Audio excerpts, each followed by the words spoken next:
How to fix sleep mode not working in Samsung F36. So let's start the video. First of all, open settings. In settings, scroll down and here you can see the option apps. Now click on it and then scroll down and click on clock app. Now scroll down and click on storage, and here you can clear the data and cache memory of clock. After clear data and cache memory, then go back and click on general management.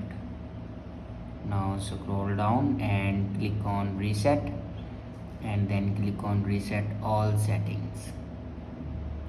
Now again click on reset settings. After reset all the settings, then go back to your home screen and restart your device. To restart your device, press and hold power button and then click on restart.